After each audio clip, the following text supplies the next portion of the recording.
kemudian Mbak Vela ini selaku pemenang Putri Otonomi Indonesia dan juga ada Mbak Ana selaku runner up 1 Putri Otonomi Daerah, Putri Otonomi Indonesia maksud saya. Dan tadi udah seru banget nih kata Pak Sarman, Mbak Vela ini besok akan menjadi Menteri Investasi dan Kepala BKPM-nya Indonesia. Selama sehari, jangan kelamaan ya Pak ya. Mbak Vela, ini persiapannya seperti apa Mbak? Dan juga perasaannya gimana nih Mbak besok mau jadi menteri? Baik, pertama-tama perasaan saya tentu saja kaget, tidak menyangka, tapi juga sangat excited karena ini pengalaman baru yang harus saya coba. Saya sangat suka tantangan baru.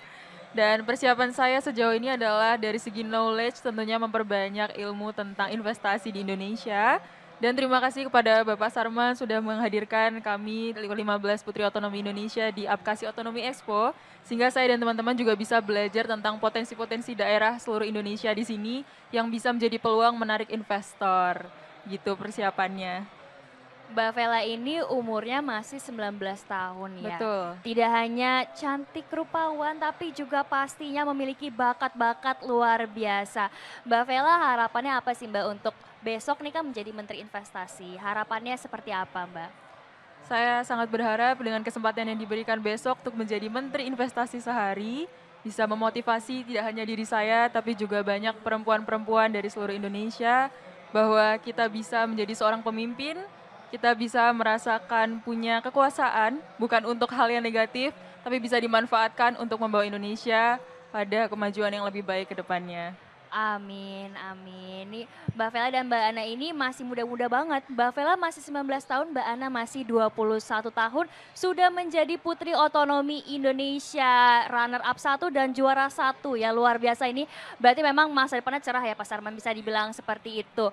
Nah kemudian Mbak Vela dan Mbak Ana mungkin boleh dong Mbak diceritakan, maksudnya dijelaskan bagaimana pendapat Mbak Vela dan Mbak Ana terhadap Apkasi Expo Otonomi Expo ini yang kita ketahui memang sudah berjalan berapa tahun, gimana Mbak? Baik, Apkasi Otonomi Expo ini merupakan ajang untuk mempromosikan potensi kabupaten seluruh Indonesia.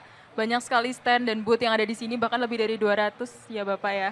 Lebih dari, ya sekitar 260 dari seluruh Indonesia. Ini ajang yang luar biasa baik untuk memperkenalkan potensi yang ada di daerah.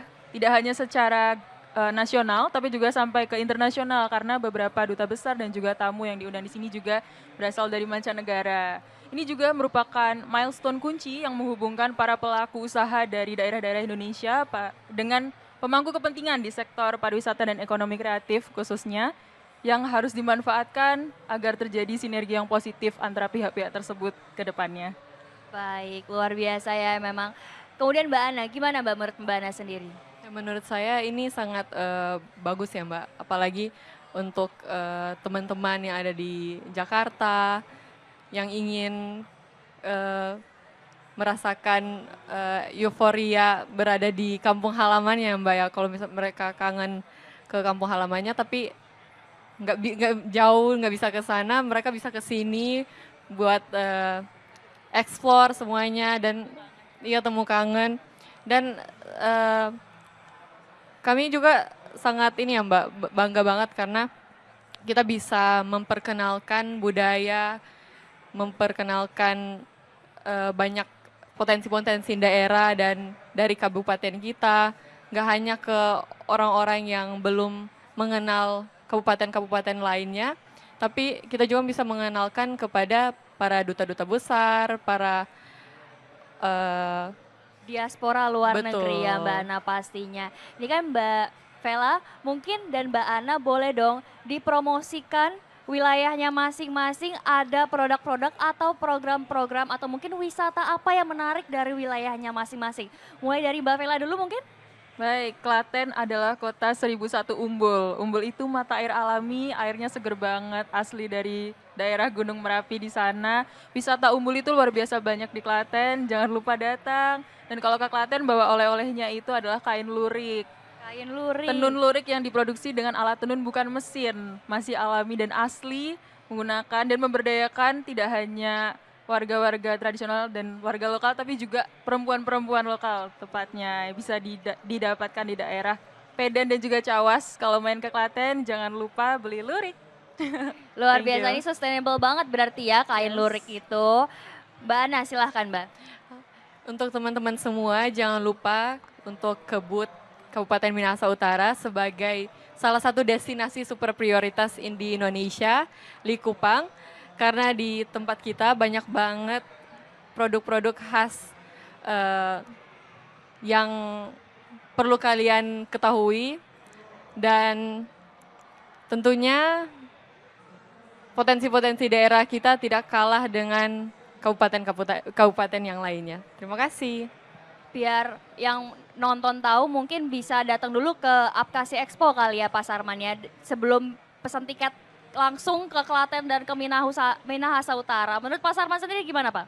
Ya, jadi sebelum nanti punya planning berangkat ke daerah masing-masing, kunjungi aja dulu di sini, gitu kan? Jadi Di dengan JCC dengan Senayan. mengunjungi ratusan stand yang ada di sini, nanti bisa melihat, oh iya, setelah melihat misalnya, oh ternyata wisata di Kabupaten Tapin, di Kabupaten Minahasa Utara, di Klaten, ternyata ada yang baru, baru rencanakan setelah mengunjungi Apkasi Otonomi Expo, gitu Sisi. Mulainya tahap pertamanya datangi dulu Apkasi Otonomi Expo 2024 yang ada di JCC Senayan. Betul sekali. Kemudian sih saya juga ingin ya pada kesempatan yang berbahagia ini karena kebetulan besok Vela Putri Otonomi Indonesia akan menjadi Menteri Investasi dan Kepala BKPM selama sehari.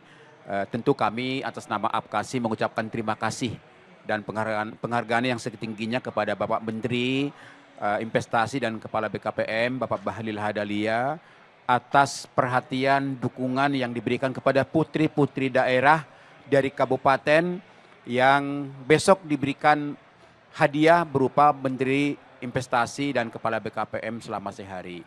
Tentu tujuannya bagaimana agar putri-putri daerah ini ke depan semakin pede, ya. Waktu mereka diterima oleh Pak Bahlil juga kesannya juga seperti itu. Kalian putri-putri daerah ketika ke kota jangan merasa minder. Kalian juga bisa, gitu. Hilangkan rasa minder itu, bahwa kamu juga bisa.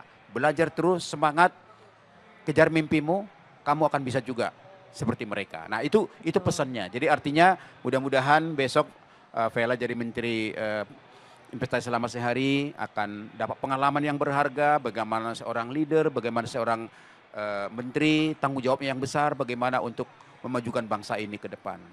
Ya. Tentu saja dari pengalaman yang Mbak Vela nanti menjadi Menteri Investasi dan Kepala BKPM ini juga menjadi pupuk bagi Mbak Vela untuk nantinya berkarir. Betul sekali. Dan juga pastinya untuk membangun wilayahnya masing-masing ya Pak ya. Betul, dan yang paling penting ini akan menjadi motivasi bagi putri-putri daerah bahwa mereka juga mampu menembus level nasional.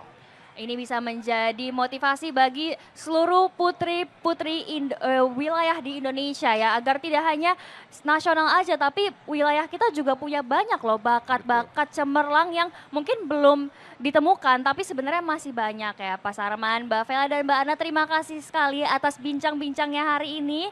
Jadi yang nonton ini udah tahu nih ada Putri Otonomi Indonesia yang sangat membanggakan dan juga ini di sini sudah ada Pak Sarman Simanjorang selaku Direktur Eksekutif Apkasi dan juga penggagas kompetisi Putri Otonomi Indonesia dan Kita punya tagline lo terakhir. oh ya boleh Ya kan? terakhir Boleh ya? penutup Oke, boleh. Putri Otonomi Indonesia 2024 dari daerah untuk Indonesia. Tepuk tangan semuanya. Wah luar biasa, seru sekali ya bincang-bincangnya hari ini. Mbak Vela, Mbak Ana, Pak Sarman, terima kasih banyak atas informasinya. Dan penonton jangan kemana-mana karena sehabis ini kita akan wawancara lagi dengan narasumber-narasumber yang gak kalah seru dan informatif. Tapi setelah yang satu ini.